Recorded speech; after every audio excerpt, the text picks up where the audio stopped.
and welcome to Abuja, Nigeria, and one of Africa's most hotly anticipated events.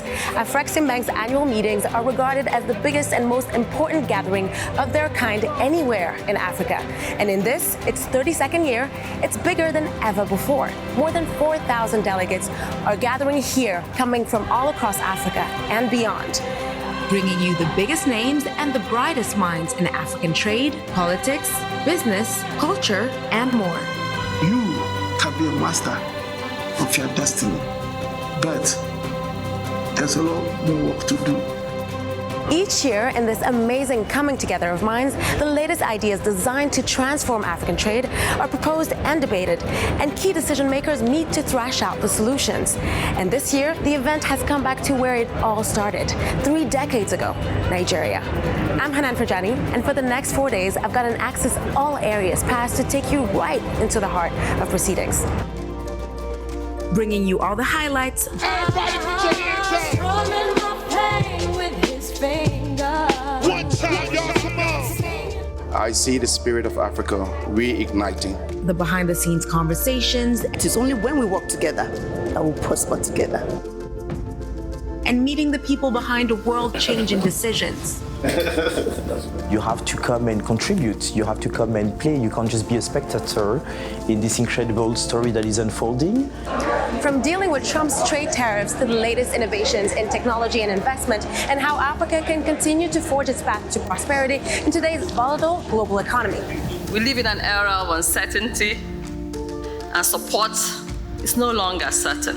Things may look uncertain, they may look volatile, but we just need to begin to wear our resilience hat.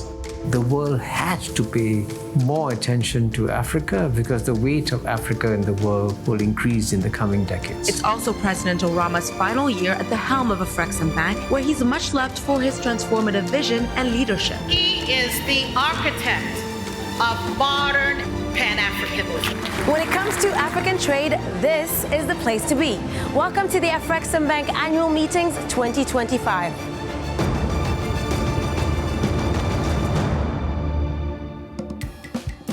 It's day one, and as everyone arrives, shakes off the jet lag, and starts to get down to business, there's a tangible sense that this year's event is especially important. In a year of upheaval all over the world, Africa, along with other economies, faces big challenges and huge uncertainty. And the ideas and decisions that will come out in the next few days will certainly mold the future of African trade for years to come. The excitement is real, and the focus of Africa and bringing Africa together to talk about trade, to talk about finance. The turn-up is massive, which is a good thing because everyone wants to be part of Afrexim. And I see a new focus in terms of how we try to shift our destiny into our own hands. It's time to head to the conference hall for a look back at the history of Afreximbank and a very special performance. The very first time Africa spoke in unity, that first OAU meeting in 1963, our founding fathers said, independence is trade. For we will never be truly free till we begin to freely trade with each other. This is the dream that lay fallow for 30 years, till a man from Senegal came and brought it to life and built an institution with a single task: to promote continental trade. I was inspired to work towards a translation of that dream into a noble Pan-African reality through the work the Afreximbank will do in the promotion of trade. Today we live that dream of stepping on the iniquities of our yesteryears to step up to our future today. Today we live that dream. Today. The DNA of the bank required resilience, capacity to tolerate other views, capacity to look ahead and resist difficulties. This is the dream that we would not stand apart as island economies, but stand as one to scale up economies. We are formidable Thai in our diaspora. We are unstoppable Africa rising to become global. This is a dream. You have to develop the proper attitude. It's not because you are African that you are a human being who can actually achieve things. This is the dream we must all keep carrying. This is the dream we must all keep living. This is the dream.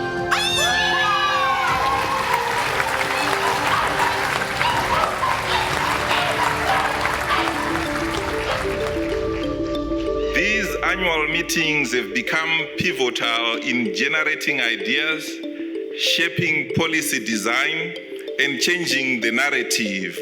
Afreximbank has been at the forefront, whether it's healthcare, whether it's agribusiness, in catalytic projects, infrastructure across the continent. It's also quite nostalgic. It's the president's last annual general meeting, and he's Nigerian, as you know, and he's been at this decade, and a lot of, when I think back of all what has happened, happy to be here in Abuja. We're happy to welcome everybody.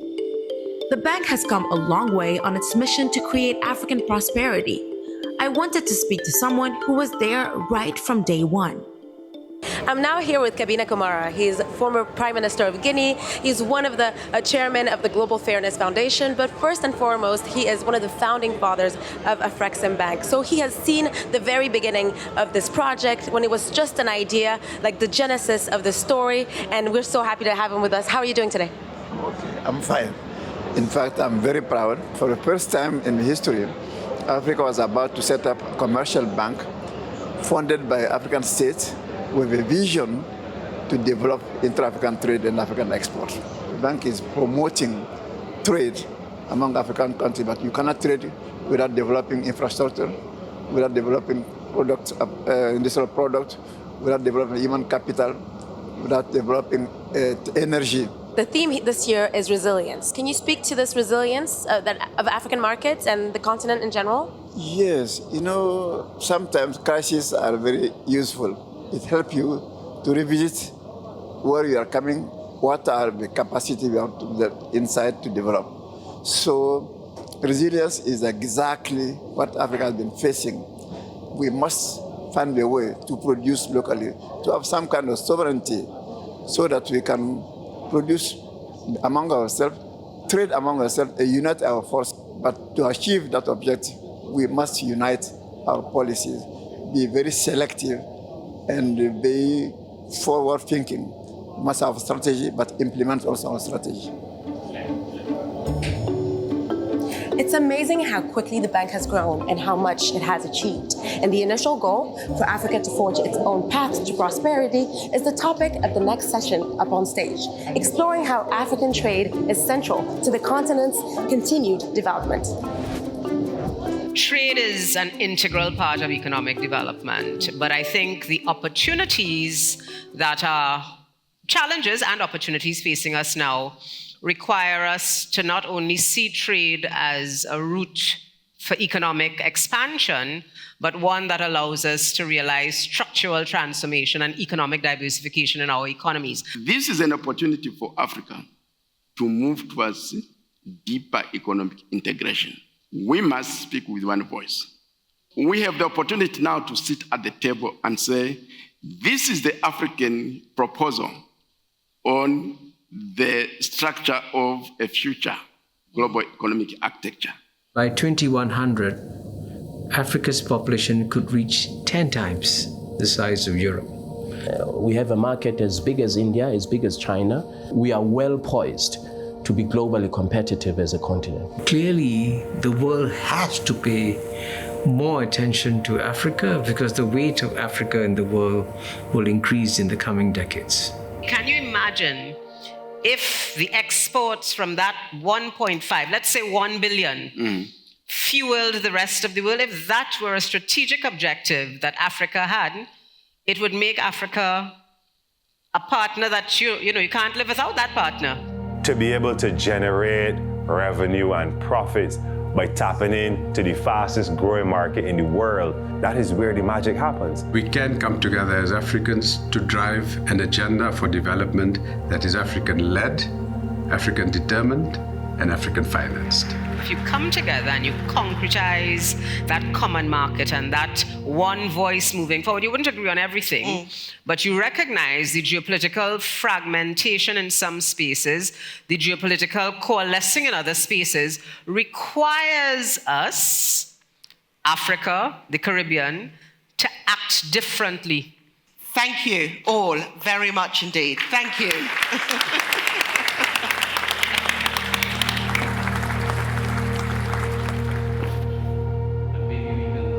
With the focus on global Africa, heads of states and representatives of Caribbean nations have also been invited.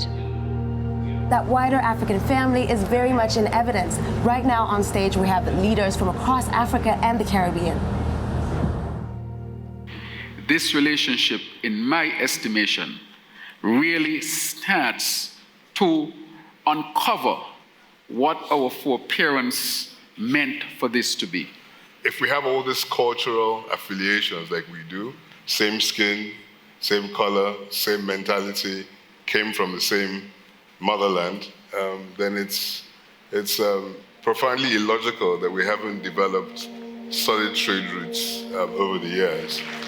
Being here and building these relationships and creating the enabling environment for businesses in the Caribbean to do the heavy lifting in development, but also to be able to generate revenue and profits by tapping into the fastest growing market in the world, in Africa, can't be overstated. This is how we bring our regions closer together, the continent and the Caribbean region. This is an exciting time. I think it's an inflection point in the history of the Caribbean and Africa as one people, because I see our futures being completely interlinked as a people. Nothing can stand in the way of that.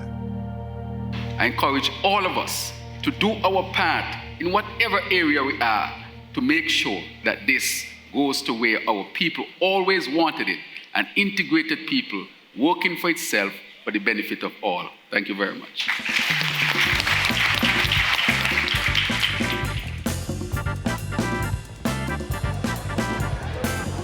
The Afreximbank AAM is occurring against a backdrop of profound global uncertainty. With America's tariffs and an environment of fast-changing policies and shifts in established relationships, it's no wonder the world's media has descended here. Where the choices made will have far-reaching consequences for Africa and beyond.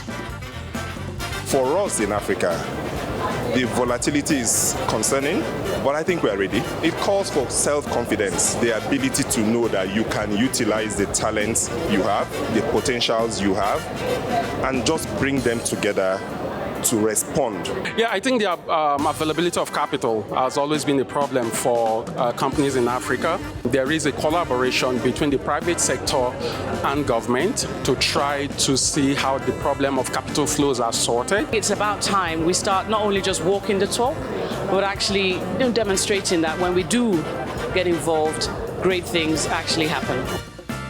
It's fascinating to gauge all the reactions here, and it's certainly not all doom and gloom. Many people tell us that Africa has all it takes to own its own future, and that more cooperation is needed within the continent, and that's exactly what this place is about.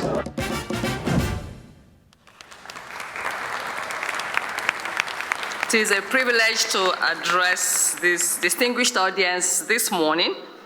We live in an era of uncertainty and increasing polarity, where alliances are fragile and support is no longer certain. We've seen them over the years, commodity price shocks, terrorism-induced shocks, geopolitical shocks, tariffs and non-tariff issues all over the place. Emerging wars are now becoming actual wars. The thing that has, we ingrained in our DNA is that we ourselves as Afreximbank are a child of necessity. That's how we were established. That's for the reason we were established. So each and every time we have risen to the occasion. It is a moment to reaffirm a commitment, renew our strategy, and rally around a shared imperative. I think it's probably the most important imperative. An imperative to transform Africa from within. Thank you for your attention, and God bless you all. It seems the current unpredictable economy is strengthening alliances and coping mechanisms within Africa, and there's a real sense of optimism in the air. But what's the best way through all the turbulent waters? Well, that's what the next keynote speech is all about.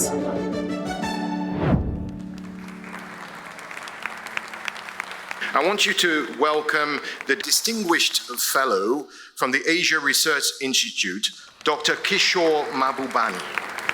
So what I hope to do is hopefully give you a realistic understanding of the world that is coming. It's important to remember that only 12% of the world's population lives in the West and 88% lives in the rest of the world. And among these 88%, the fastest growing new populations of the world are coming from Africa. But I must emphasize that growth doesn't come naturally. Economic growth is always a result of massive effort, hard work, a lot of discipline, and careful economic planning. The West is lost, but that doesn't mean we give up on the West, because the West still remains very strong, very powerful, but we must learn to work with a different West. Secondly, the next hard truth is that Asia is rising. Asia is returning. And let there be no doubts in your mind. The 21st century will be the Asian century. And the third hard truth, we're going to have to deal with the biggest geopolitical contest ever seen in human history between the world's number one power, the United States of America, and the world's number one rising power, China. And trust me, there are also magnificent opportunities coming our way. And what we have to do is to learn to be very shrewd and calculating, to see the opportunities and to seize them and do very well. Thank you.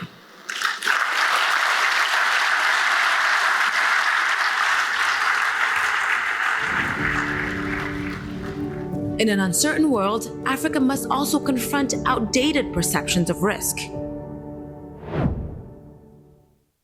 Why preferred creditor status is so important for our African multilateral financial institutions. It is central to how these institutions will exist. They will be unable to do the work they want to do, the developmental work they want to do for African governments if that status isn't there. It's only just starting because of the increasing relevance of our institutions. We Africans are now muscling in on territory that's to be held by others. These are the last kicks of a dying giant, if you like. Wow. The preferred creditor status of one entity is discredited. It's a strong precedent to discredit the whole ecosystem of financing for Africa. They claim that these institutions are lending into risky projects. But the lending is also driven by the need. Afrexim has been a very important partner in our development journey. This is a period where actually we need to strengthen instruments like the preferred credit status, because we need to bolster as much as possible the ability of African economies to be able to withstand these challenging periods. We need to support these multilateral financial institutions to the extent that should be supported either when they are mobilizing more resources in terms of capital, in terms of contributions, so that they can continue supporting our development agenda. But the rating itself is neither here nor there, as you would have seen. It goes up and down. And this is not the first time Fitch is actually giving Afreximbank a negative rating action. It's done so in the past. It didn't raise much concern because everyone knows you could be rated up today and you rated slightly lower tomorrow, and the day after, get a significant improvement. At its best, keynotes here have shown that the West doesn't know what it's grappling with right now. So to insist on the same kind of template to map Africa's trajectory of development, in particular its financial institutions, in the current age, really doesn't make sense. They then embedded in the treaty establishing Afreximbank the kind of treatment which they would only give to a public sector multilateral. What's the message? Afreximbank is probably in a better situation than those multilaterals because it can do private, public, just everything and get that treatment. That's the real problem that we have with Fitch. They have a difficulty understanding that. Thank you very much. Wonderful. Please join me in giving a great appreciation to this wonderful panel. Gagan Gupta now on the journey to making Africa a global manufacturing hub. So while the world has moved on, we have stuck really to exporting raw products for last 200 to 300 years. So you have a situation whereby you export raw material, import finished products. So I think the policy framework is lacking in most part of the countries for enabling industrialization. In our partnership with Afrexim, we are really changing that. And we have key 4 platforms with Afrexim. First is Arise Integrated Industrial Platforms. Second partnership is Africa Trading Distribution Company. Third platform that we have is A2MP, which is Africa Mineral Metal Processing Platform. And lastly, Spiro, which is an e-mobility platform, which is really how do you ensure that we are bringing EV to Africa at a very different pace and space. So I think the transformation journey really starts with all of you here. It does not start with anybody else. I think you have to ask yourself, how many times when you are buying something, are you really buying made in Africa or not? You don't industrialize a nation by saying that we'll buy everything which is made outside, but we want everybody else to buy our product. That, next time, please ensure that you are promoting made in Africa and buying and wearing made in Africa and using made in Africa. Thank you. What's striking is that it's not just growth, but constant innovation that is driving Afreximbank's success. From implementing financial systems to boost trade and commerce, to targeting new areas like the creative industries. And another hot topic in innovation is being discussed right now on stage, AI.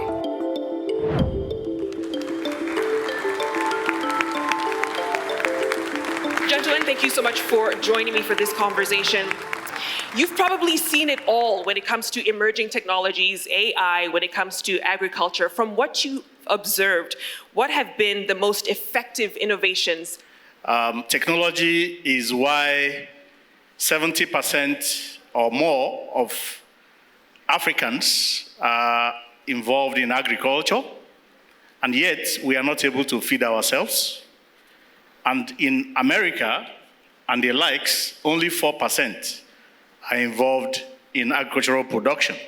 This is because they apply science, technology, and innovation. Industry sectors have an opportunity also to much better do marketing, to better understand what the opportunities are in this digital development. And the African Trade Gateway is another brilliant example, I think, what we know from Afreximbank, streamlining access to markets, streamlining access to information, and also regulate data, and of course the trade finance opportunities. The problems in Africa is not a reality problem, it's actually a data problem. So the more data that we have, the more we are able to understand the uniqueness of our customers, of our people, and therefore we are able to serve them better. My name is Haitham Al-Mayargi. I am the Executive Vice President of Global Trade Bank at Afreximbank. I think the future for Africa is focus on digital and moving their trade into digital. And for a very good reason. We have more than 100 borders between us. We have more than 40 currencies. We have a lot of regulations, but digital knows no borders. This is our chance to do it now. And this is where we came up with the ATG, which is Africa Trade Gateway. It's basically getting everybody on one platform for buyers, sellers to meet and show each other what they have so we don't go outside and buy. The future is digital. Let's focus on exporting electrons less than molecules. And trade is changing, and we need to ride this change digitally. We need to put in place some of the key infrastructure that will be able to power AI. And I think we need to begin to invest in, data centers, fiber, and things that actually are oxygen to support a data-driven world. that. You have to create an ecosystem around that, which is about innovation and doing that. So we need the right sources for financing, crowding in, as I mentioned before. So policy alignment, human capital development, and ecosystem building. A science, technology, and innovation-led development is a political endeavor. Most of the countries that have leapfrogged into adopting and using AI, it has been through the highest level of political goodwill. One more round of applause for my distinguished panel. It's been an absolute pleasure moderating. Well, hello, Mr. Ogbalu. You're my tallest interviewee yet. How are you doing? I am doing really well. It's a momentous occasion. Afreximbank annual meeting is always really a gathering of Africa's champions, and there's always excitement in the air. But this year is even much more exciting because we are celebrating a great man, a great African who has indeed done so much for the continent. Tell us about why perhaps was so pivotal, so crucial to the journey of Afreximbank. Afreximbank realized that for it to be able to unlock the value chains, it needed a payment system that is fit for purpose. Trade does not take place without payments. If you don't do payments, you don't do trade. So in the past, each of us had to convert to some third-party currencies and so on to be able to do trade. What we've done is to build a payment system that allows us to be able to trade in our various local currencies. That will result in an explosion on the continent. But does that explosion of trade extend to Africa's cultural industries? This event is called Content is the New Crude. Quantity is also important, but I think of the quality first. We're going to use technology. We're going to use industry experts. Another strong building block that will create wealth, not just for individuals, but for the country. I am now joined by Claire Akamanzi. She is the CEO of NBA Africa. Hello, Claire. How are you doing? Very good, delighted to be here. I'm super excited about BAL because of what we're seeing that BAL is doing on the African continent. BAL had contributed $250 million to Africa's GDP, and 37,000 jobs were linked to the existence of BAL in the first 4 years, primarily again in the countries that we play in. And there are two messages there. One, Africa is ready for this kind of sports and entertainment. And the second message there is Africans don't have to leave the continent to play and enjoy a world-class basketball game. One final word about how you're feeling being here in this moment and to see gatherings of this sort?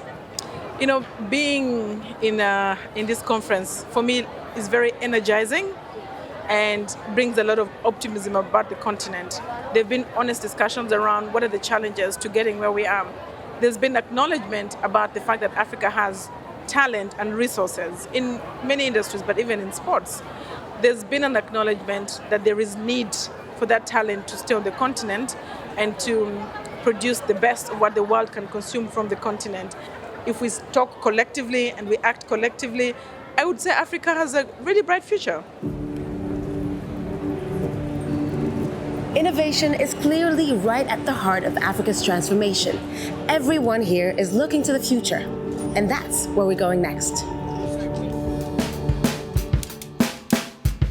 I feel the energy to get Africa connected. I feel like we are more ready now than last year. I'm superbly optimistic, superbly happy. By the time we're done with this program, we will have clarity on how to solve some of the problems that we have facing financial services. African problem require African solution, and we can do it. We're starting this new day and getting ready to hear from more business leaders on stage, starting with Aliko Dangote.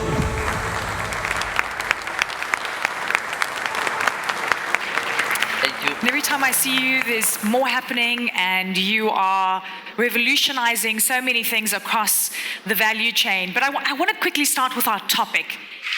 So let's look at the President Trump model. So America first, the tariffs, the confrontation, wanting to reindustrialize America. I mean, it's created so much debate and actually what we call global trade war. But it's really interesting to look at the dynamics of this, because to industrialize, you've got to take tough decisions. Is there anything that America is doing right now where you're saying, you know what, that would work for the African context? Some people might not agree with me, but I fully agree with him because I've been through that route where now we try to do industries and they keep saying that, no, open up your market. Since it is America first, we should also say Africa first. We should try and create jobs. It is about creating wealth. Yeah. You know, how do you create wealth? You create jobs. You make sure that you expand the economy. Other investors will see what you are doing, and they will also join. We are the only people that can make Africa great. Yeah. Nobody will do that for us. I mean, if you look at it today, why do you want to bother going to the US? I mean, we have 60% of the world's arable land. Yeah. Agriculture is not cheap. Okay, we have all the mineral sources from gold, lithium, diamonds, everything. We have it here. So all what you need to do is to start giving conditions to people. Don't come and take my cocoa and process over there, and you come now and sell the chocolate to me 20 times the cost of that chocolate. So let us make our continent a productive continent. Well, by Africa for Africa is first understanding that it's our continent. We don't have anywhere else to go. We need to embrace the opportunity that's offered to us as Africans, to do what Africa needs for Africa to thrive. If every country gives the first right to African entrepreneurs to implement projects in road infrastructure, in energy, in power, in agriculture, in water, airport, any things that we need, you will see that Africa will thrive. People put some sort of risk perception into the continent. We understand the Africa risk. We are willing to take the Africa risk. We don't have any country limit. Africa is our turf, and we're here to stay. European companies want to do business in Africa. Asian countries want to do business in Africa. We've seen it with expansion of China. Americans want to do business for Africa. So why would Africans also not take advantage of the opportunities that we do see? It's our turf. Next, joining us virtually is world-renowned economist, best-selling author, and global leader in sustainable development, Professor Jeffrey Sachs, who has served as a special advisor to no fewer than 3 UN Secretary Generals. Greetings. The next period of rapid growth is Africa's turn. All of the vision of Africa as a high-income continent is completely achievable between now and 2063. The key is to raise the rates of investment on the continent from roughly 20 to 25% of the income to around 40% of the income. But there's no doubt, but the first area of investment that is the gold mine for Africa is investment in education. There is no higher return for Africa, or for any country, than investing in its children. The second area of investment is in infrastructure. Certainly electricity for everybody. Certainly digital access for everybody. Certainly transport facilities for everybody. The third area of investment, of course, is the business sector. It's the private economy. And that is where the private entrepreneurs have, of course, the overwhelming responsibility. If the skilled work is there, and if the physical infrastructure is in place, then Africa will achieve a boom in the private sector as well. And the Africa Continental Free Trade Area should make this a unified effort. Infrastructure should cross national borders. Power grid should cross national borders. Highways and rail should cross national borders. This should be intrinsic. What we need is an African currency, African monetary institutions, African settlements, an African lender of last resort. Plan for, look for, expect, and work for a very high growth next 30 years in Africa. I'm most positive about the fact that with the new technologies that we have, we can make breakthroughs across the board in education, online, in healthcare, in advances in services, in advances in agriculture, in advances in mining sector. We have a cornucopia of new breakthroughs that enable us to have really the shared prosperity in the world. Something quite interesting is happening behind these doors. Senior executives of the Afreximbank are gathered and voting for the next president of the bank, and his or her name, any minute now, will be announced officially. President Benedict Orama, President of Afreximbank 2015 to 2025, and incoming President of Afreximbank, Dr. George Elomouji. The vote went smoothly and he received unanimous support, 100% of the votes.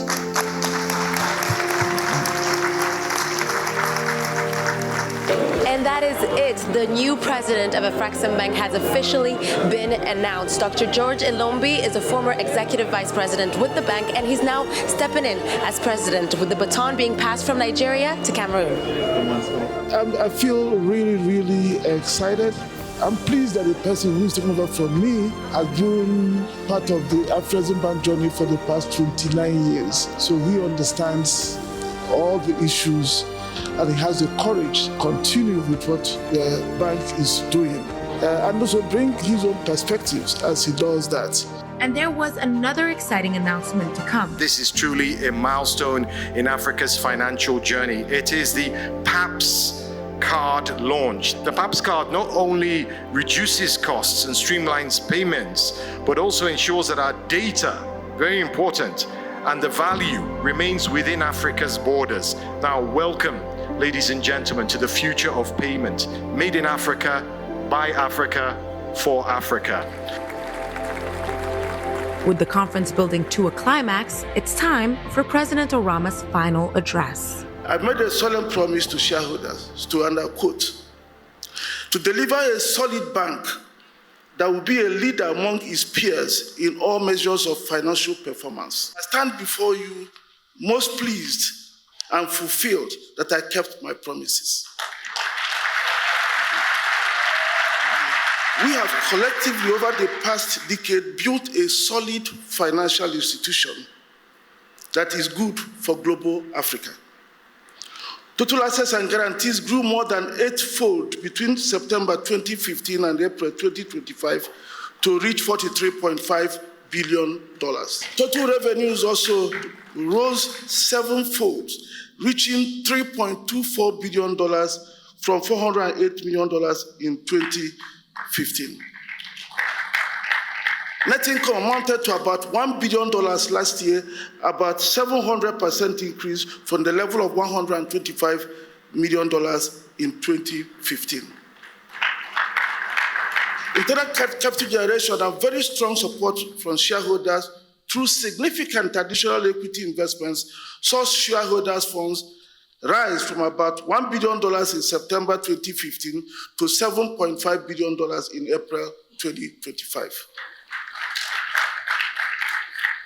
With callable capital reaching $4.5 billion from $450 million in September 2015. Liquidity remained very strong, with sources of funding much more diversified in 2024 than in 2015. I also thank all my colleagues at Afreximbank for their unfettered commitment and support, which enabled us to deliver on our shared commitment to the continent.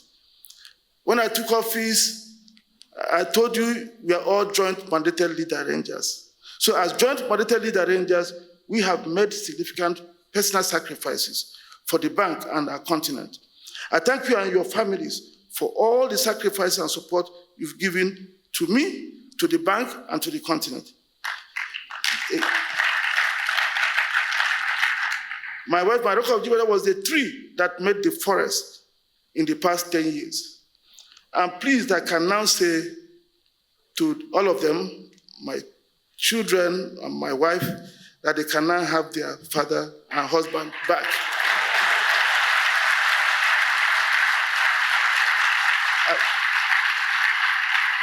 I thank you for your kind attention. And now, President Tinubu of Nigeria will take to the stage to bring the 2025 Afreximbank AAM to a close and honor President Orama with something truly remarkable. Distinguished ladies and gentlemen, please spare me the burden of protocol. Today is your day, Prof. Orama.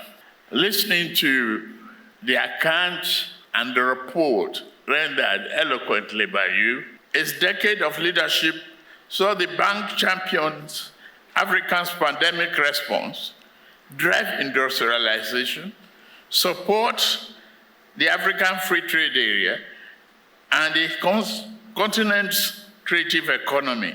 Its legacy is one of the generational impact. Thank you.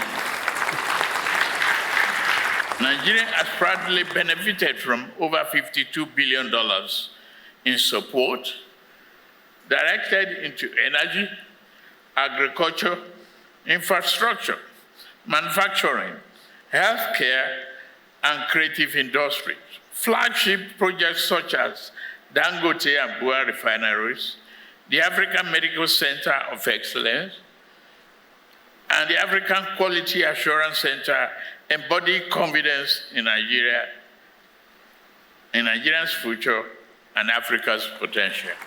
Our partnership with Afreximbank is not just about financing. It is about fostering African entrepreneurship, elevating quality standards, and scaling small-scale enterprises in creative and export-driven industries. As the world becomes increasingly fragmented, with rising protectionism and shifting trade dynamics, Africa must double down on its institutions and capabilities. In closing, let us fully adopt PASS to reduce costs, conserve foreign reserves, and empower small-scale enterprises. Let us strengthen financial support to Afreximbank to scale its transformational impact. This is a moment to reflect on our shared resilience and renew our commitment to shaping Africa's future boldly and deliberately.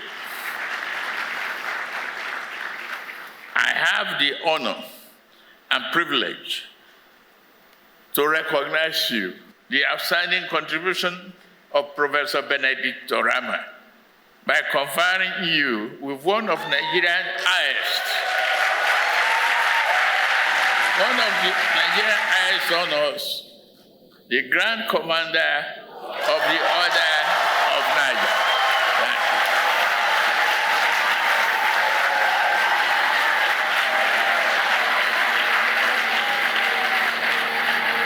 The truth is that President Orama deserves that award. Knowing who President Orama is, I'm sure he was also surprised that the president took it beyond just a mere thank you, but to give him that kind of award. The amount of dedication, love of the continent, the amount of vision of connecting dots, seeing the big picture and seeing how can we be really impactful, was something to learn a lot from. He encouraged you and inspired you to come up with more things as we serve the continent, and he is always supportive, and he can feel this is part of the vision of Africa, so let's make sure we deliver such things. President Orama is a Pan-Africanist. He has the best interest of Africa at heart, and he's willing to do whatever it takes to support African development. It is not what's serving the interest of the bank, it is what's serving the interest of Africa. I think that the leadership of President Orama has been truly transformational. He has been bold, like I said, about the intervention to make sure that they were a catalyst for change and transformation. And I think that at some point you need more of a revolution than a slow evolution. I'm proud of him. He's done an amazing job. Happy to be a partner. I'm happy to be his friend and brother. He's built a strong foundation. President George Elombi now has the mantle to make us proud. Orama is formidable because he's complex. It's hard to find in one person all the qualities that you find in Orama. I think he's a man of tremendous courage, vision, boldness. He has led Afrexim very, very well and provided a very good example for others to follow. He's the story of resilience and resistance. A piece of steel stands firm, drives the continent forward. The ability to see opportunities where others see danger, where others see risk. So that boldness of the mind is what makes him one of Africa's leading entrepreneurs, one of those the government should take seriously to work with in trying to recover Africa's great past. And I've no doubt that his successors will carry on in his footsteps. I salute him. You can be a master of your destiny. You have been courageous, you've worked so hard, but there's a lot more work to do. And just as you supported me, I would like you to support Dr. George Elombi, who is taking over from me. I think the legacy is what I believe we've left in the people I'm leaving behind. Collectively, the values we all cherish. The value of putting Africa first, integrity, commitment to our work in Africa, hard work, and making sure that we respect one another.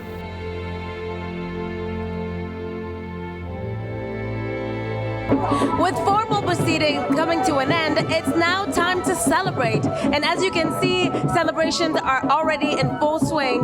There's this performance, beautiful traditional performance happening right behind me.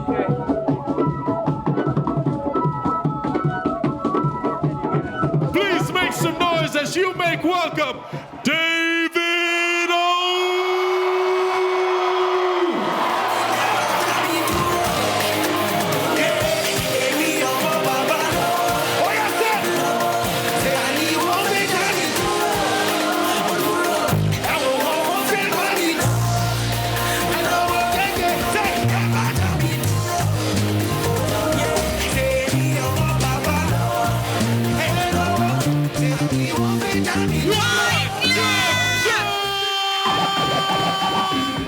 Ready or not, here I come. You can't hide, y'all. Yeah, Wyclef, I'm a true MC. Shout out to the First Lady. Yeah, I bring the drama. This is my president. His name is Orama. Put your hands up. Everybody hands up. Put your hands up. Everybody hands up. Everybody in the house, put your hands up. Come on, bounce, bounce, bounce, bounce. Fuji fans. You can't run away. You can't run away. Hey baby, cause I got a lot. Oh yeah. It's been an amazing few days. We've seen how substantial growth and steady evolution have built resilient schemes and mechanisms that are helping Africa to weather today's uncertain global economy. And with constant innovation, combined with the cooperation of so many collaborators from right across the African diaspora. Thank you very much. I hope that was not too long. This AAM 2025, which has been amazing. It's important that we take this message forward. It's been a brilliant initiative that they put together. It was very impactful. I think it's been transformational. As the bank bids farewell to its beloved President Orama, he leaves behind an amazing legacy and the hope for a bright future. Afreximbank has been a pioneer in so many ways, and I am excited to see what comes next. As for Africa, the continent seems poised to take its rightful place as a global economic powerhouse. We have the capacity to be globally competitive. We need to embrace the opportunity that's offered to us as Africans. And we have an opportunity now to write a different story, to chart a different course. We say, come on in, let's join forces so that we can continue to scale. Let us actually export to others and compete on the global arena. For the magic of Africa to emerge, you got to try and cut down at the borders that separate the African countries. To see more collaboration, more innovation, more conversation, more beliefs in ourselves, in our capacity. That job is not done yet. We have to do it.